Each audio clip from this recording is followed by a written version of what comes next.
You have people that have their own agendas, and they see people like me who are successful that instead of being a highlight of their work, they tend to consider it as a threat. And I think my other issue was when the new leadership came in, so between my first boss and the Sharon Hellman and Lance Robinson scenario, which is really where the tragedy occurred.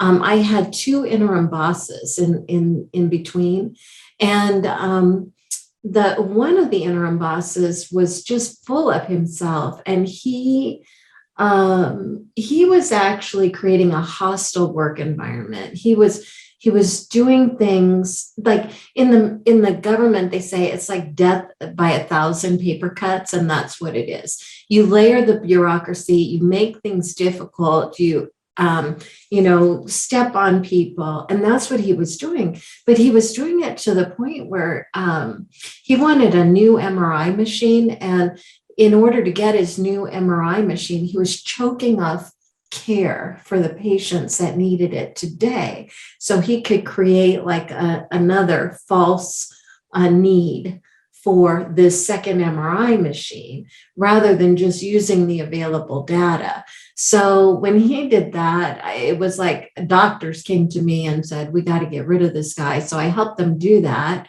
And we did it quietly. We were able to remove him quietly. He retired. The network director took care of it. But then when the new team came in, it was like they knew that we had done that. So everybody that was on that list of helping to remove that error, it was a management selection that was an error.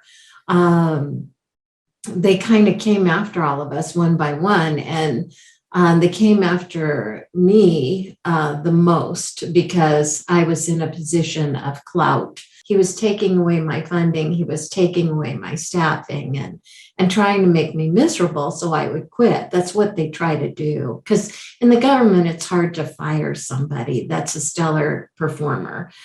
You have to look at disciplinary avenues. So like if you're like, doing something wrong, mismanaging funds or something, that's easier to remove people on, but not on performance. So they saw that we were successful in removing him, and they didn't want the truth tellers in there. They wanted to create their own program. They were threatened by me. They didn't, no matter how hard I tried, it just, it didn't work. It just didn't work. And I put up with a crummy situation underneath their leadership for about 10 months. And then I put up with brutality from them when they took me out of my job. So they called me into Lance's office, and I knew I was in trouble when I walked in. And first of all, he saw me on time, because usually he would make me wait.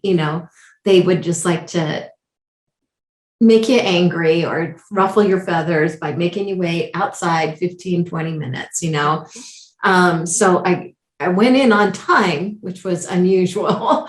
And then the HR director was sitting there. So I knew it wasn't going to be good. And I had an inkling that it wasn't going to be good the week before by something that Lance had said.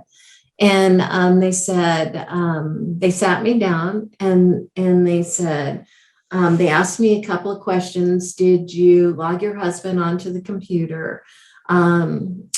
And I said, yes, I did, because I admitted to it that was actually a policy violation. I probably shouldn't have done it. But in a hospital setting, it wasn't privacy. It wasn't patient information. I had Bill working on a PowerPoint that was going to be presented to 200 people at the parade award ceremony.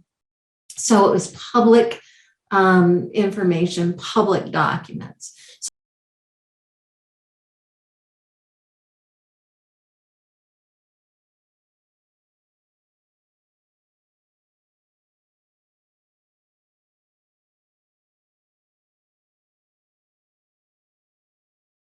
And that's why I did ask Bill to put the pictures in the PowerPoint. It was easier for him than for me. So I have the retinitis pigmentosa, which causes tunnel vision. So what I see is right in front of me. I have no depth perception or field, an extended field of view.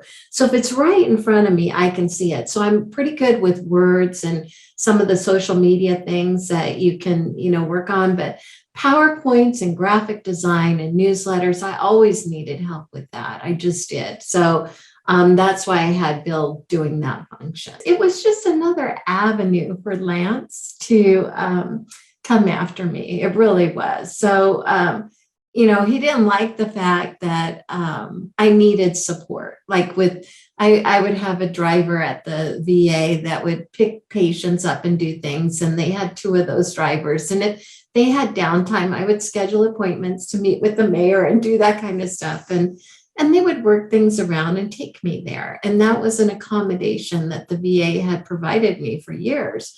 And then Lance gets there and he takes that away, and then they don't want to reimburse me for cabs. And then they don't want to, take me places with them in the government vehicles. It's those kinds of things. Like I said, it's a death through 1,000 paper cuts. But I'm in his office. He tells me, he asked me the point blank question. I honor and I answer honestly. I tell him, yes, I did. I knew it was not the best thing to do in accordance with VA rules and regulations, but I did it because I was in a bind. And, I was expecting like what we call a letter of counseling or an admonishment or a reprimand. There's 3 levels of discipline that you can start with to get somebody on, something that they did wrong. And the goal is to have corrective action. Well, he jumps from a minor infraction, which should have warranted one of those 3 levels, to all the way over here, which is taking me out of my job, taking away my office, taking away my BlackBerry. He took away my key, my BlackBerry right there in that office. He told me to go gather my personal things, and the HR officer would escort me off the property like I was a criminal. And he told me that they were going to conduct a 30-day investigation, and I was not authorized to talk to anyone about what they were doing and why. And that's kind of how it started. I'm working at VA, so this is in 2012. So by this time, it's almost 15 years in the federal government. And they've accommodated my disability. He runs me through another disability audit to make sure that I have, quote unquote, everything I need to handle my disability. And I think, when the gal came, the safety officer came to inspect, my office and my operations and everything, she looks at me and she goes, "This is such a waste of time." I said, "I know." But, we had to go through it because he was like, I think he was hoping that she would say, "No, she can't do this. We have to move her to an admin job or, put her in the basement." He wanted his own legal way to put me in the basement instead of the illegal way. But that's how it started. And 30 days turned into 60 days, turned into 90 days. And, the rumor mill is circling. And I'm hearing they're coming after you criminally, Paula. They're coming after you criminally. And my representative said, "They're coming after you criminally." He goes, "You need to hire a criminal attorney." And I don't know if you know how expensive criminal attorneys are. I'm working at VA. So this is in 2012. So by this time, it's almost 15 years in the federal government. And they've accommodated my disability. He runs me through another disability audit to make sure that I have, quote unquote, everything I need to handle my disability. And I think, when the gal came, the safety officer came to inspect, my office and my operations and everything, she looks at me and she goes, "This is such a waste of time." I said, "I know." But we had to go through it because he was like, I think he was hoping that she would say, "No, she can't do this. We have to move her to an admin job or, put her in the basement." He wanted his own legal way to put me in the basement instead of the illegal way. But that's how it started. And 30 days turned into 60 days, turned into 90 days. And, the rumor mill is circling. And I'm hearing they're coming after you criminally, Paula. They're coming after you criminally. And my representative said, "They're coming after you criminally." He goes, "You need to hire a criminal attorney." And I don't know if you know how expensive criminal attorneys are. Yeah. And, this was not an easy time for me. The way they did everything, they took away my voice. They took away my job. They humiliated me every day. It was just everything they could do to make me miserable. We're going to throw investigation after investigation after investigation after her. We're going to go back in her fund control point and look back 10 years to see if she's got any misappropriation of funds. Now, these are all expenditures that have been certified, approved, reviewed, and justified, from prior fiscal officers, prior directors, nothing's wrong. They've done audits, before, just random audits, and I'm in the clear. I didn't do well. Initially I was scared to death. I couldn't believe that anybody would come after me criminally. And then they had so many other trumped up charges that they were looking at against me: privacy violations, financial mismanagement. And I think it's important, Gloria, to talk about when things like that happen. Even though if you're a positive person and you don't have mental health challenges, you can become challenged by mental health issues. I suffered from depression when this occurred because, I just couldn't believe it. It was hard for me to believe that all that work for all those years was just being thrown out the window, and they could care less. And then these people really wanted to decimate me. They wanted to take away my career. They send people to me and say, "You need to be looking for another job." They would tell their little people that would do, tell her she needs to be looking for another job. Early on, I thought, okay, yeah, I need to find another job because this isn't working out. And I was looking, but my representative kept telling me, "Paula, if you walk away from this, they're going to come after somebody else that isn't as strong. And they're going to keep doing this because they won." And he goes, "You have to decide if you're strong enough to stand against them."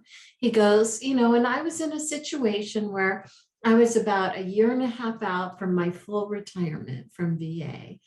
And, he said, "You can do anything for a year and a half, but I want you to fight them and I want you to win because I know you have a good case and I know you're going to win." And it was his guidance, Roger French. He was just an angel that helped me. I will tell you, in situations like this, if you're a person of faith, God surrounds you. So, I believe I had to go through this journey because there was a greater purpose for me, one that I never saw until nearly the end of my trial, the end of my case being settled. When I was banished to the basement, and while I was in there, I hear from the patients, that they're having waits and delays in care. I'm van pooling with one of the women that's controlling the paper list, because the VA unethically had two lists. They had the electronic list that made it look like they were good in the system. And then they had an off the books paper list that was, it grew every single month. It grew every single month, Coco. So it was like, we saw it, grow, and there's only so much, and they put one person on the paper list. So it was like, it was very difficult to hear her, to watch all that. And then in August, when a patient that she called, his daughter-in-law answered, and she said, honey, you are too late. He died. And that's when she lost it. And, it was like, that's when I said, we've got to go to Congress, because what we're doing internally isn't working. This was the hard part. A veteran would call in for care, or they'd stop by one of the offices and ask for an appointment. And what they would do is, if it was a patient that they knew that they could get in, they would go through the entering the order and if it was a patient they knew they could get through in that certain amount of time, at the end, they would hit the submit button. If they knew it was a new patient or a patient that had complexities that they couldn't get in at the time, they would go through the process of entering the order. And instead of hitting submit at the end, they would hit print. And they would print the piece of paper. It would spool to the printer. And that's where the staff would have to go and get the paper lists and pick them up.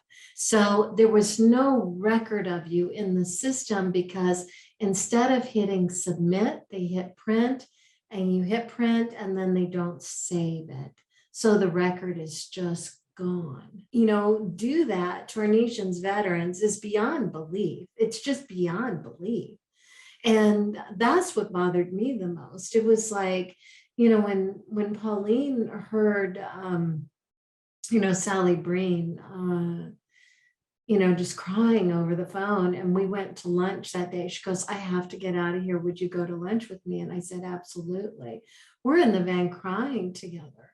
We just can't believe that they've done that. And that's when we said, we've got to stop what we're doing now and go to Congress, because we were writing anonymous letters. It was a couple of us that were writing anonymous letters, and I was begging Dr. Foote to come back and help us. And at the time, he was being picked on.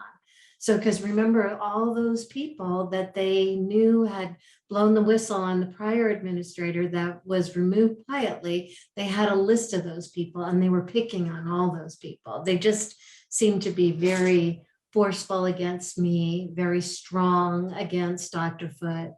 And this was August when we got the call from Sally. And I think at that point in time, Sam had said, he's writing a third letter to the OIG. He wrote 2 letters prior to the Office of the Inspector General.